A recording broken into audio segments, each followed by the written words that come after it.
마태복음 24장. 예수께서 성전을 떠나셨다. 예수께서 가시는데 제자들이 성전 건물이 얼마나 장관인지 가리켜 보였다. 그러자 예수께서 말씀하셨다. 너희가 고작 이 모든 규모에 감동하느냐? 사실을 말하면 저 성전의 돌 하나하나가 결국 잔해 더미가 되고 말 것이다. 나중에 예수께서 올리브 산에 앉으셨을 때에 제자들이 다가와 물었다. 우리에게 말씀해 주십시오. 그런 일이 언제 일어나겠습니까? 주님이 오실 때에 어떤 징조가 있겠습니까? 예수께서 말씀하셨다. 사이비 종말론자들을 조심하여라. 많은 지도자들이 정체를 숨기고 나타나서 내가 그리스도다, 메시아다 하고 주장할 것이다. 그들이 많은 사람들을 현혹할 것이다. 전쟁 소식을 듣거나 전쟁이 일어나리라는 소문을 듣거든 당황하지 말고 침착하여라. 그것은 역사에 늘 반복되는 일일 뿐 아직 종말의 징조는 아니다. 나라와 나라가 싸우고 통치자와 통치자가 싸우는 일이 계속될 것이다. 곳곳마다 기근과 지진이 있을 것이다. 그러나 이것은 앞으로 닥칠 일에 비하면 아무것도 아니다. 사람들이 너희를 이리 때에 던져 죽일 것이며 내 이름을 전한다는 이유로 모두가 너희를 미워할 것이다. 거기다 세상이 살벌해져서 모두가 서로 물고 뜯으며 미워할 것이다. 그 혼란을 틈타 거짓 설교자들이 나와서 많은 사람들을 속일 것이다. 걷잡을 수 없이 퍼져나가는 악이 또 다른 많은 사람들을 파멸에 빠뜨려서 사랑은 간 곳 없고 잿더미만 남을 것이다. 그대로 견뎌라. 그것이 하나님께서 바라시는 일이다. 끝까지 견디어라. 그러면 너희는 절대 후회하지 않을 것이고 결국 구원을 받을 것이다. 그 모든 시간 동안 복된 소식, 곧 천국의 메시지가 온 세상에 전파되고 나라마다 증인이 파견될 것이다. 그러고 나서야 끝이 올 것이다. 그러나 거룩한 것을 더럽히는 괴물이 성전 성소에 세워진 것을 보거든 얼른 달아나거라. 예언자 다니엘이 이것을 말했다.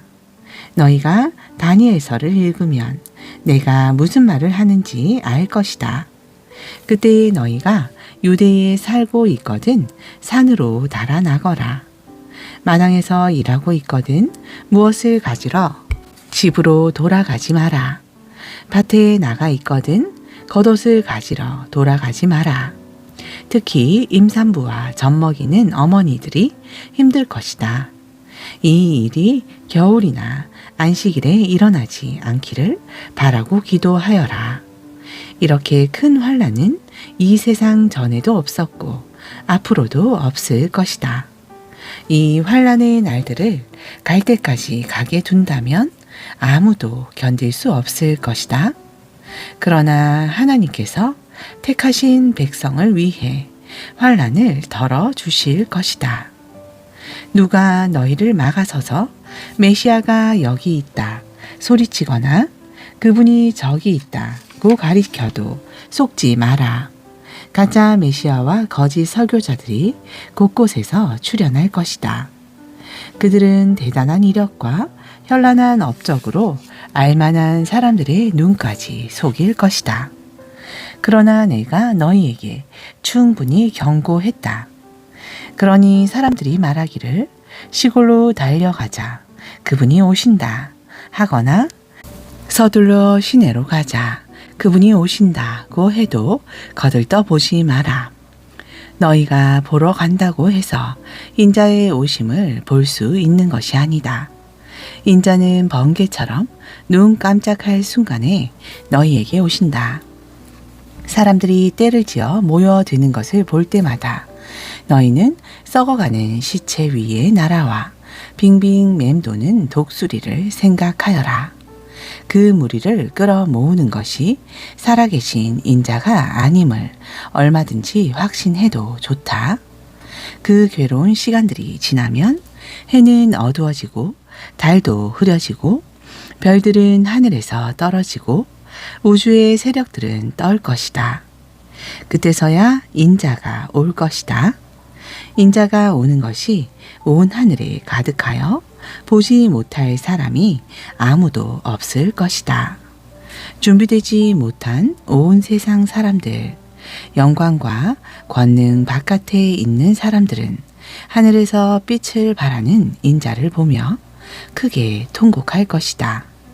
바로 그 순간에 인자는 울려 퍼지는 나팔 소리와 함께 천사들을 보내어 하나님께서 택하신 사람들을 이 끝에서 저 끝까지 사방에서 불러들일 것이다. 무화과 나무에서 교훈을 얻어라.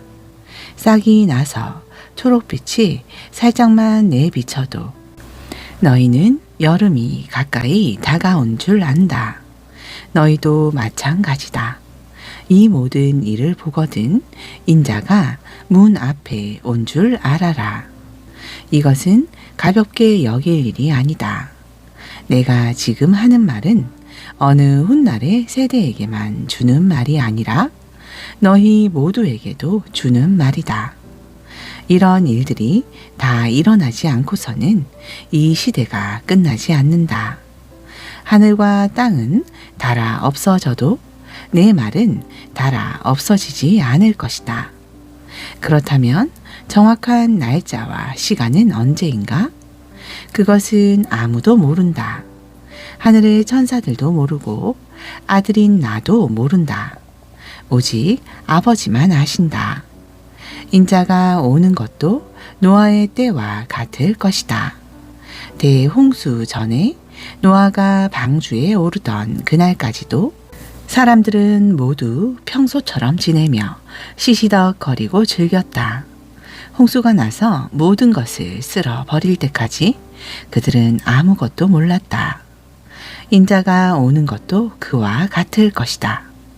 두 남자가 밭에서 일하는데 한 사람은 데려가고 다른 한 사람은 남겨질 것이다. 두 여자가 맷돌을 갈고 있는데 한 사람은 데려가고 다른 한 사람은 남겨질 것이다. 그러니 정신 차리고 깨어 있어라. 너희 주님께서 어느 날에 오실지 모른다. 그러나 너희는 반드시 알아두어라. 만일 집주인이 밤 몇 시에 도둑이 들지 미리 알았다면 개들을 데리고 있다가 침입을 막았을 것이다. 너희도 그렇게 대비하고 있어라. 인자가 언제 나타날지 너희는 모른다. 주방을 책임질 자격을 갖춘 사람이 누구냐? 날마다 제때에 일꾼들에게 음식을 내는 주인을 믿을 만한 사람이다. 주인이 불시에 들이닥쳐도 늘 제 본분을 다하고 있는 사람이다. 내가 너희에게 말한다. 그런 사람은 하나님께 복받은 사람이다. 머자나 주인이 온 집안을 그 사람에게 맡길 것이다. 그러나 그 사람이 자기밖에 모른 채 주인이 나가자마자 제멋대로 하고 일꾼들을 학대하고 친구들을 데려다가 술판을 벌인다면 생각지도 못한 때에 주인이 나타나서 그를 엄벌에 처할 것이다. 그는 결국 위선자들과 함께 쓰레기 더미에 앉아 바깥 추운 데서 떨며 이를 덜덜 거릴 것이다. 25장. 하나님 나라는 등잔을 들고 신랑을 맞으러 나간 10 처녀와 같다. 5은 미련하고 5은 똑똑했다. 미련한 처녀들은 여분의 기름 없이 등잔만 가져갔다. 똑똑한 처녀들은 등잔에 넣을 기름을 병에 담아 가져갔다. 예정된 시간에 신랑이 오지 않자 그들은 모두 잠이 들었다. 한밤중에 누군가 소리쳤다. 그가 왔다. 신랑이 왔다. 나가서 그를 맞아라. 열 처녀는 일어나 등잔을 준비했다. 미련한 처녀들이 똑똑한 처녀들에게 말했다. 우리 등잔이 꺼지려고 하니 기름을 좀 빌려다오. 똑똑한 처녀들이 대답했다. 다 같이 쓰기에는 부족할 것 같으니 가서 사거라. 미련한 처녀들이 기름을 사러 나갔다. 그런데 그 사이에 신랑이 온 것이다. 신랑을 맞으려고 그곳에 있던 사람들은 모두 결혼잔치에 들어갔고 문이 잠겼다. 한참 후에 미련한 처녀들이 와서 문을 두드리며 말했다. 주님, 우리가 왔습니다. 들여 보내주십시오. 그가 대답했다. 너희가 나를 아느냐? 나는 너희를 모른다. 그러니 깨어 있어라. 그가 언제 올지 모른다.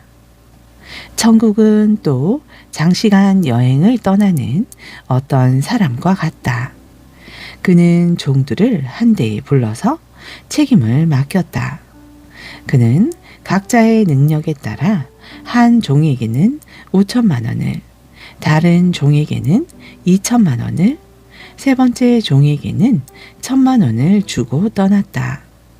첫 번째 종은 즉시 가서 일하여 주인의 투자금을 2배로 늘렸다. 두 번째 종도 똑같이 했다. 그러나 1,000만 원을 받은 종은 구덩이를 파고 그 속에 주인의 돈을 잘 묻어두었다. 오래 자리를 비운 끝에 새 종의 주인이 돌아와서 그들과 계산을 했다. 5천만 원을 받은 종은 투자금을 어떻게 2배로 늘렸는지 주인에게 설명했다. 주인이 그를 칭찬했다. 수고했다. 일을 잘했구나. 지금부터 내 동업자가 되어라. 2천만 원을 받은 종도 주인의 투자금을 어떻게 2배로 늘렸는지 설명했다. 주인이 그를 칭찬했다. 수고했다. 일을 잘했구나. 지금부터 내 동업자가 되어라. 1,000만 원을 받은 종이 말했다. 주인님, 제가 알기로 당신은 기준이 높고 경거망동을 싫어하며 최선을 요구하고 실수를 용납하지 않습니다. 저는 당신을 실망시킬까봐 두려워서 숨겨두기 적당한 곳을 찾아 돈을 잘 보관했습니다. 여기 1원 한 푼 축내지 않고 고스란히 가져왔습니다. 주인은 경노했다. 그것은 비참하게 사는 길이다. 그렇게 조심조심 살다니 한심하다. 내가 최선을 요구하는 줄 안다면서 어째서 너는 최소한에도 못 미치는 행동을 했느냐. 적어도 그 돈을 은행에라도 맡겼더라면 내가 약간의 이자라도 받았을 게 아니냐. 1,000만 원을 빼앗아서 모험을 가장 많이 한 사람에게 주어라. 그리고 위험한 상황을 피해 안전에만 급급한 이 사람을 내쫓아라. 칠흑 같은 어둠 속에 던져라. 인자가 마침내 아름다운 광채를 바라며 모든 천사들과 함께 올 때에 그는 자기 영광의 보좌에 앉을 것이다. 모든 나라가 그 앞에 늘어설 그때에 그는 마치 목자가 양과 염소를 구별하여 양은 자기 오른편에 염소는 자기 왼편에 두는 것처럼 사람들을 구분할 것이다. 그때 왕이 자기 오른편에 있는 사람들에게 말할 것이다. 내 아버지께 복받은 사람들아, 들어오너라. 이 나라에서 너희가 받을 것을 받아라. 창세 이후로 너희를 위해 준비된 것이다. 그 이유는 이렇다. 내가 배고플 때 너희가 내게 먹을 것을 주었고, 내가 목마를 때 너희가 내게 마실 것을 주었고, 내가 집이 없을 때 너희가 내게 방을 내주었고, 내가 떨고 있을 때 너희가 내게 옷을 주었고, 내가 병들었을 때 너희가 내게 문병을 왔고 내가 감옥에 갇혔을 때 너희가 내게 면회를 왔다. 그러면 그 양들이 말할 것이다. 주님, 무슨 말씀이십니까?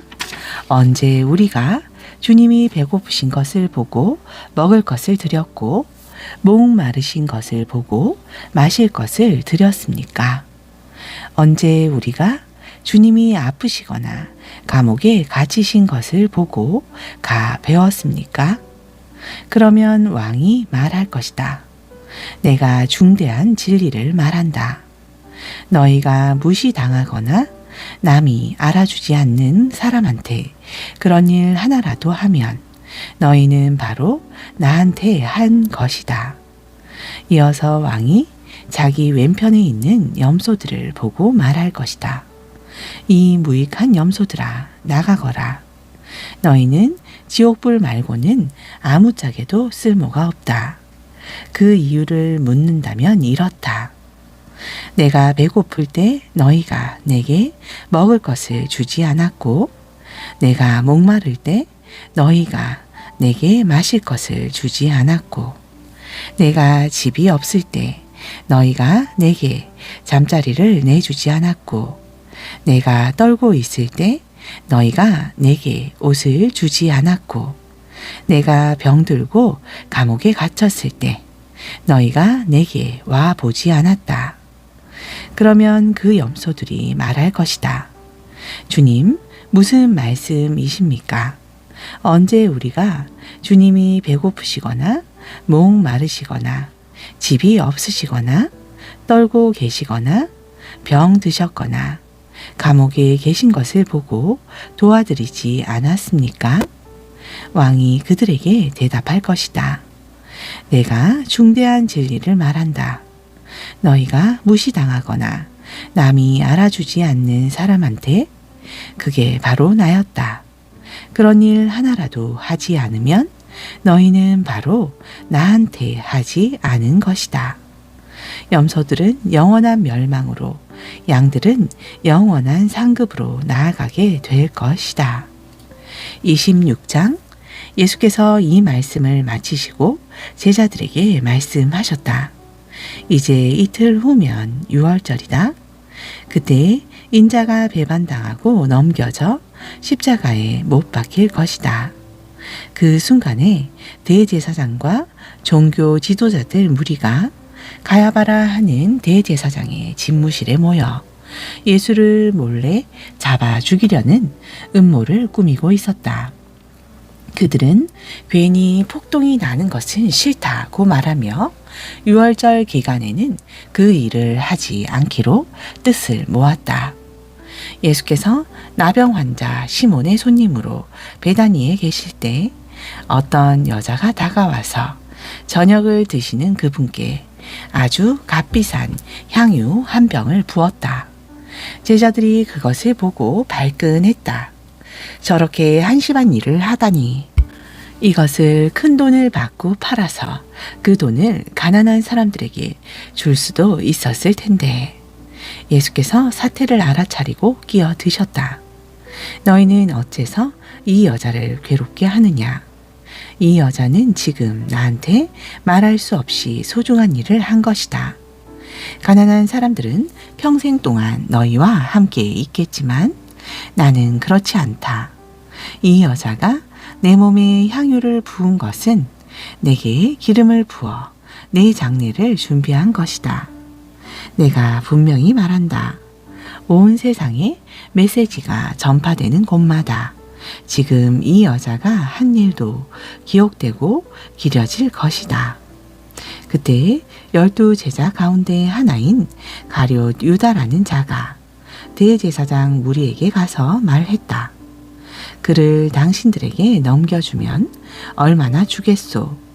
그들은 은화 30개에 합의했다. 그때부터 유다는 예수를 넘겨줄 적당한 기회를 노렸다. 무교절 첫날 제자들이 예수께 와서 말했다. 우리가 어디에서 유월절 식사를 준비하기 원하십니까? 예수께서 말씀하셨다. 시내로 들어가 한 남자에게 가서 선생님께서 내 때가 다 되었으니 나와 내 제자들이 내 집에서 유월절 식사를 지키고자 한다고 말하여라. 제자들은 정확히 예수께서 지시하신 대로 유월절 식사를 준비했다.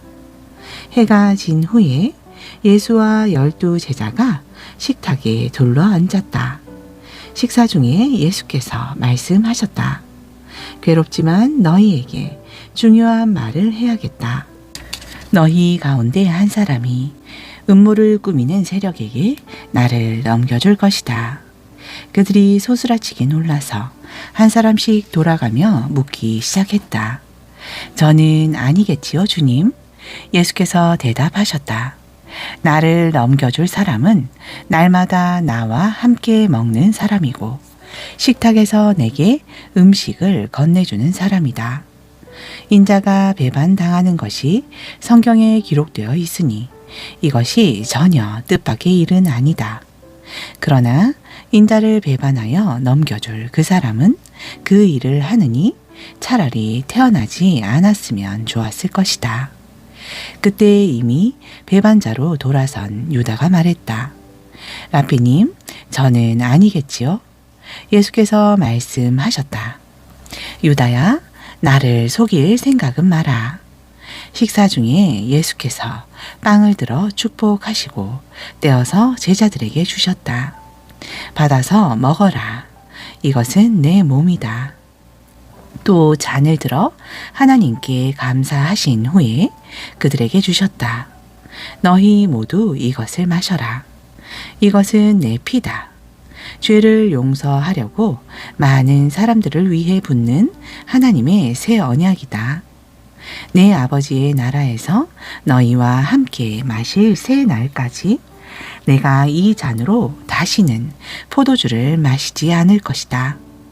그들은 찬송을 부르고 곧장 올리브 산으로 갔다. 그때 예수께서 제자들에게 말씀하셨다. 이 밤이 다하기 전에 내게 벌어지는 일 때문에 너희가 넘어지고 말 것이다. 성경은 이렇게 말한다. 내가 목자를 치르니 양들이 허둥지둥 흩어질 것이다. 그러나 내가 살아난 뒤에는 너희 목자인 내가 너희보다 먼저 앞장서 갈릴리로 갈 것이다. 베드로가 불쑥 끼어들었다. 주님 때문에 다른 사람들이 다 넘어진다 해도 저는 그러지 않겠습니다. 예수께서 말씀하셨다. 너무 자신하지 마라. 바로 오늘 밤 수탉이 새벽을 알리기 전에 내가 나를 3번 부인할 것이다. 베드로가 우겼다. 주님과 함께 죽는 한이 있어도 절대로 주님을 부인하지 않겠습니다. 다른 제자들도 모두 똑같이 말했다. 그러고 나서 예수께서 그들과 함께 겟세마네라는 동산으로 가서 제자들에게 말씀하셨다. 내가 저기 가서 기도하는 동안에 너희는 여기 있어라. 베드로와 세베대의 2 아들을 데리고 가시면서 예수께서는 심히 괴로워 슬픔에 잠겼다. 예수께서 말씀하셨다. 이 슬픔이 내 생명을 꺾어 버리는구나. 여기서 나와 함께 깨어 있어라. 예수께서 조금 더 나아가 얼굴을 땅에 대고 기도하셨다.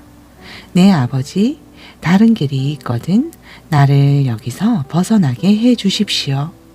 그러나 내가 원하는 대로 하지 마시고 아버지께서 원하시는 대로 행하십시오.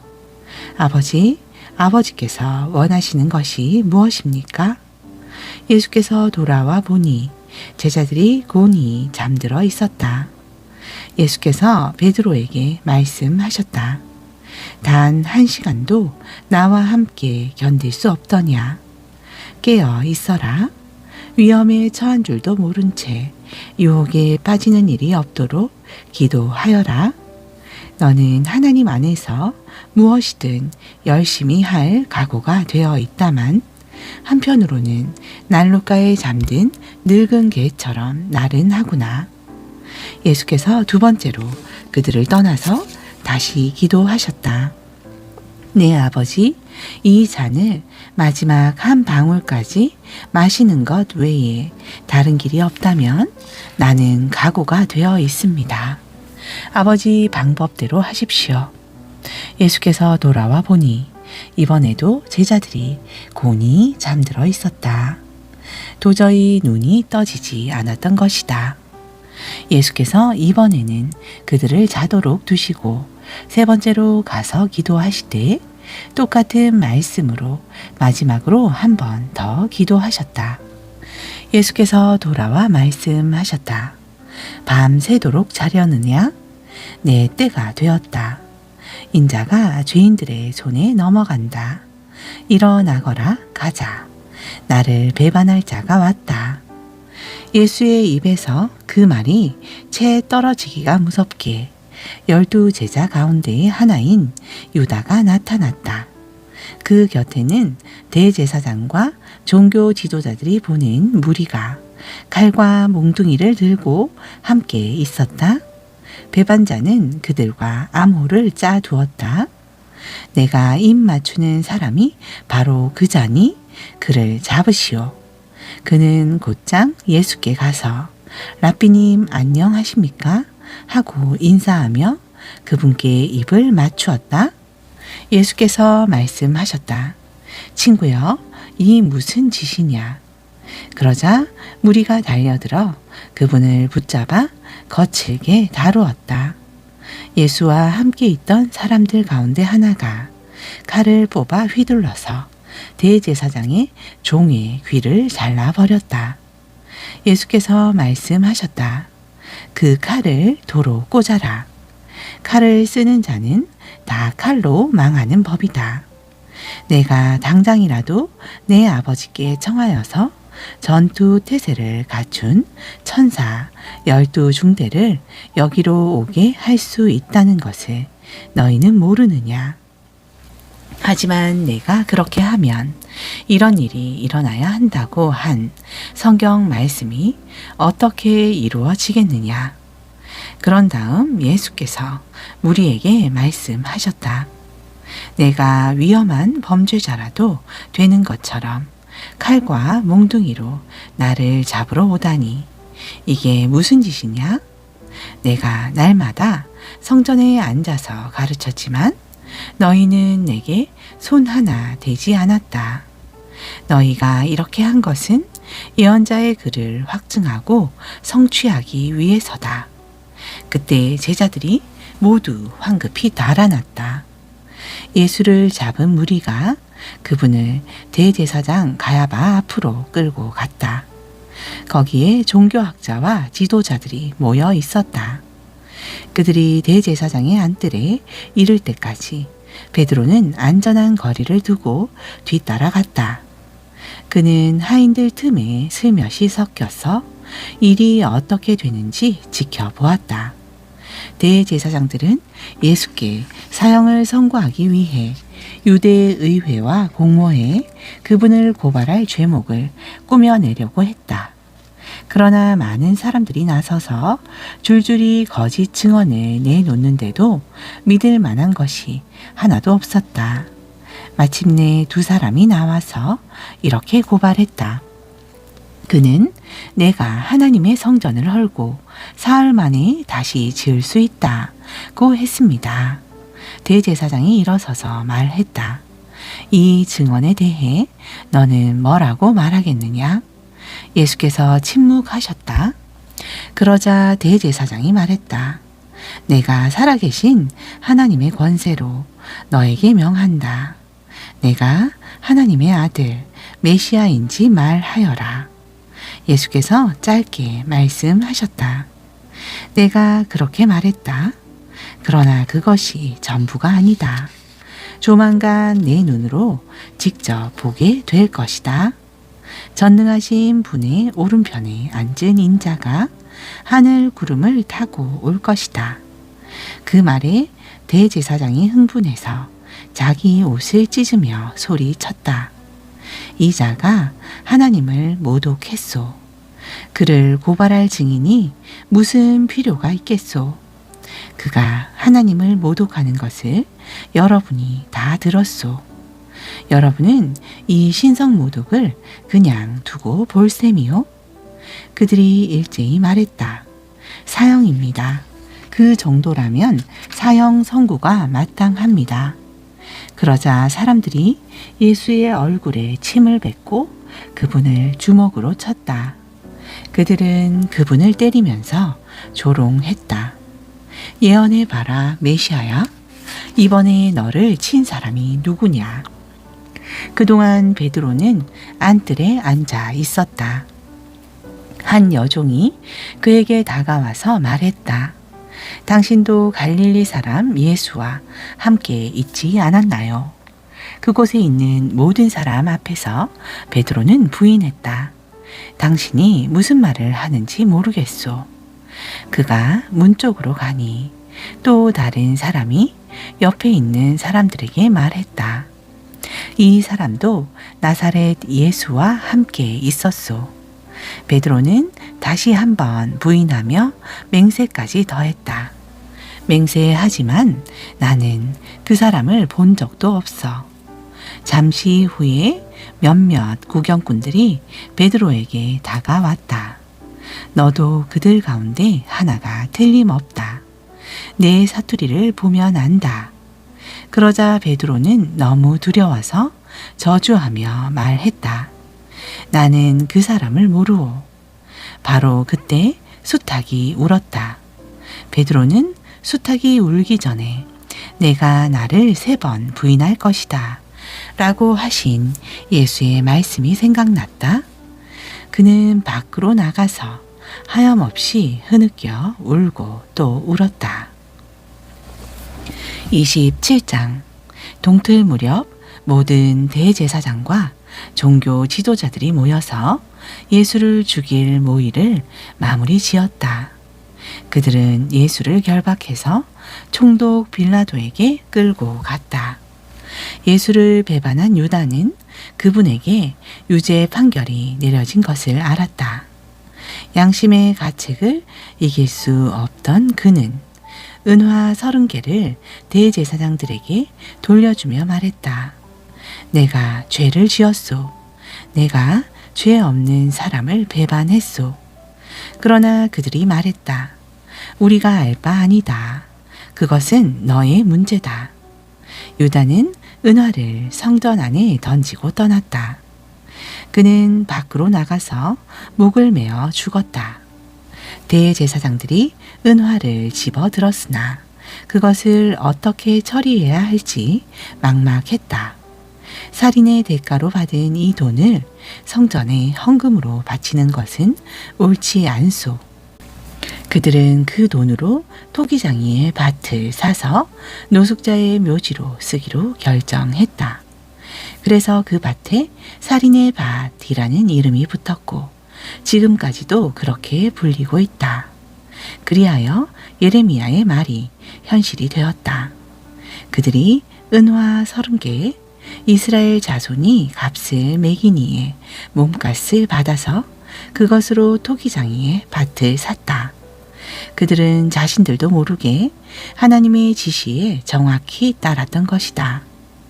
예수께서 총독 앞에 서자 총독이 물었다. 내가 유대인의 왕이냐? 예수께서 말씀하셨다. 내가 그렇게 말하면 그렇다.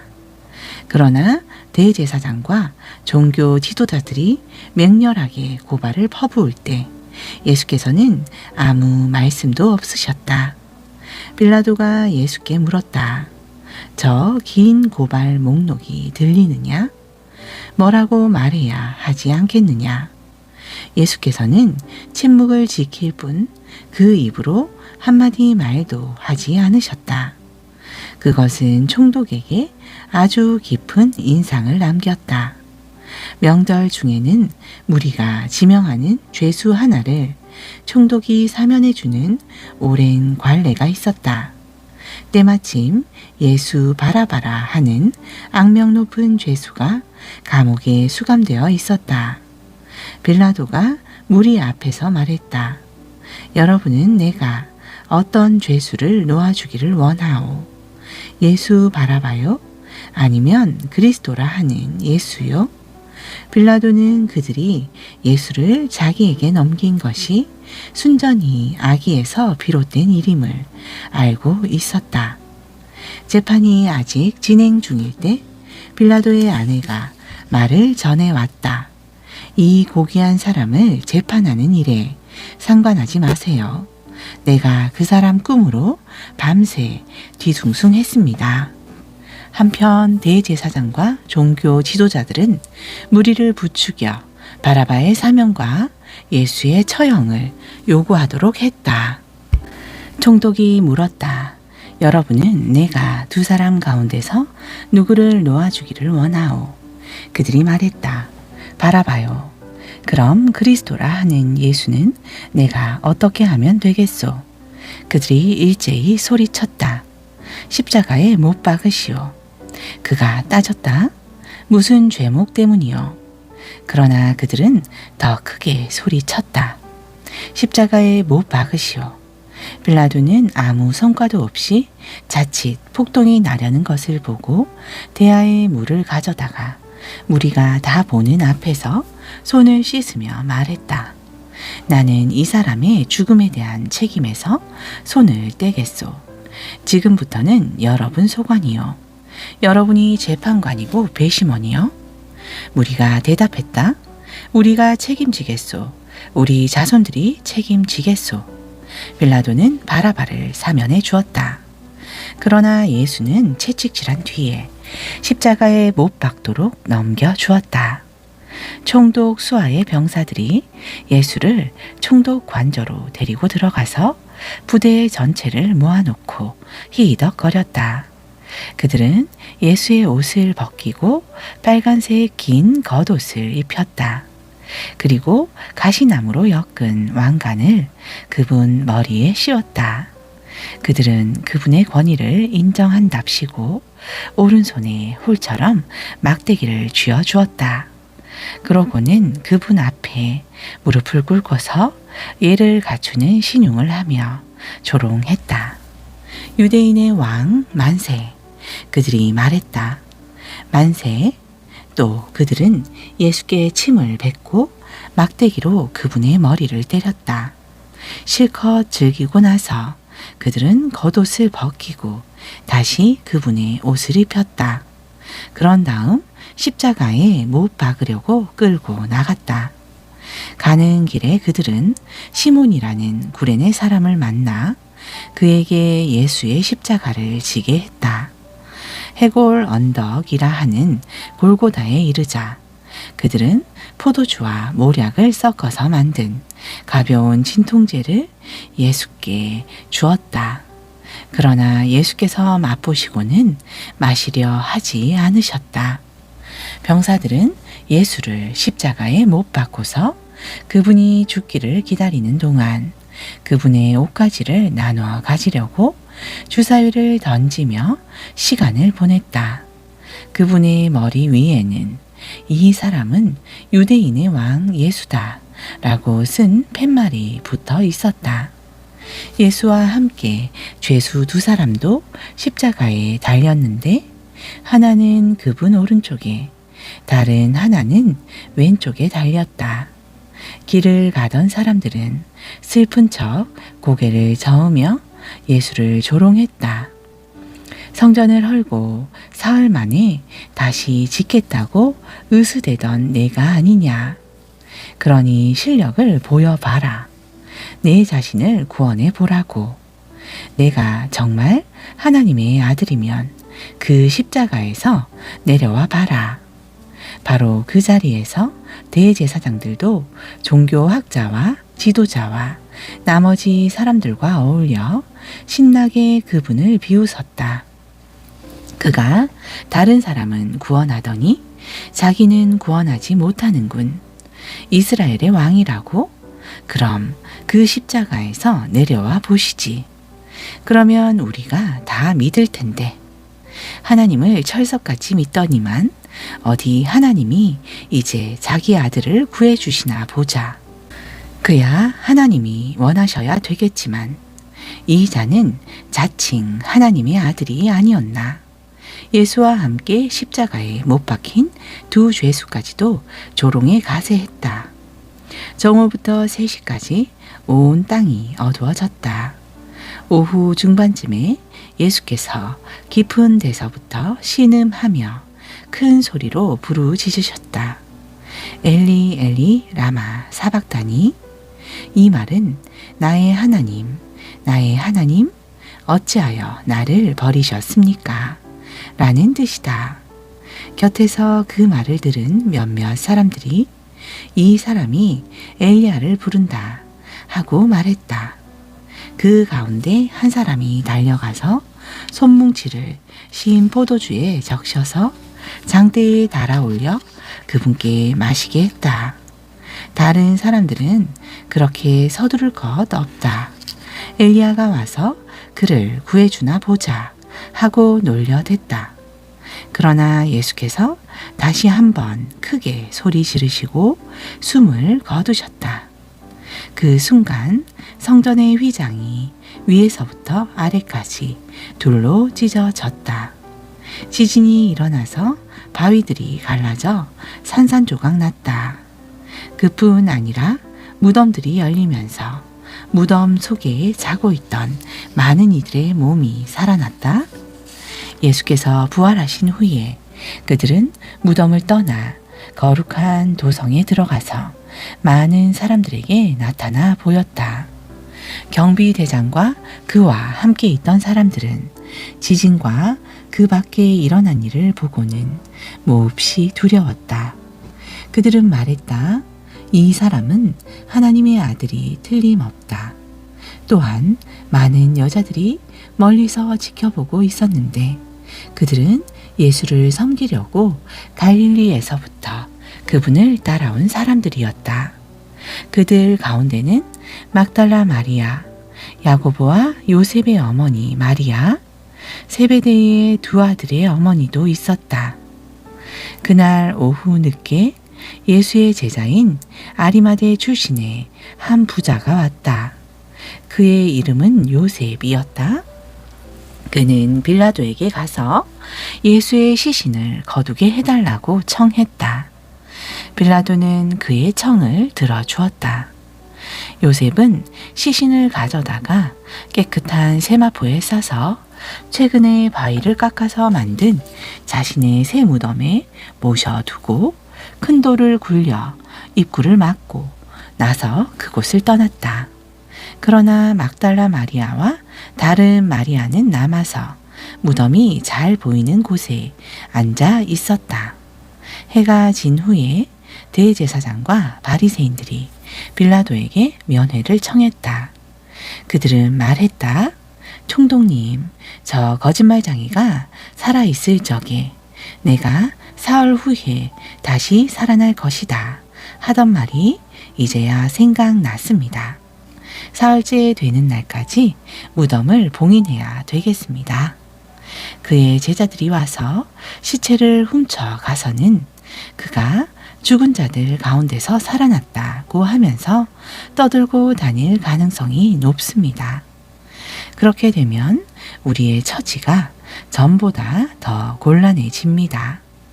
나중 속임수가 처음 속임수보다 더 해를 끼칠 수 있습니다. 빌라도가 그들에게 말했다. 당신들에게 경비대가 있을 것 아니오. 가서 힘껏 지키도록 하시오. 그들은 나가서 돌을 봉인하고 경비병을 세워 무덤을 단단히 지켰다. 28장. 안식일이 지나고 새로운 한 주의 먼동이 틀 무렵 막달라 마리아와 다른 마리아가 무덤을 지키려고 갔다. 그때 갑자기 발 밑에서 땅이 흔들리고 진동하더니 하나님의 천사가 하늘에서 내려와 그들이 서 있는 곳으로 왔다. 천사가 돌을 굴려내고 그 위에 앉았다. 그에게서 번개 같은 빛이 번쩍였고 그의 옷은 눈처럼 하얗게 빛났다. 무덤을 지키던 경비병들은 너무 두려웠다. 어찌나 무서웠던지 꿈쩍도 하지 못했다. 천사가 여자들에게 말했다. 조금도 두려워할 것 없다. 너희가 십자가에 못 박히신 예수를 찾는 줄을 내가 안다. 그분은 여기 계시지 않는다. 그분은 말씀하신 대로 다시 살아나셨다. 와서 그분을 모셔두었던 곳을 보아라.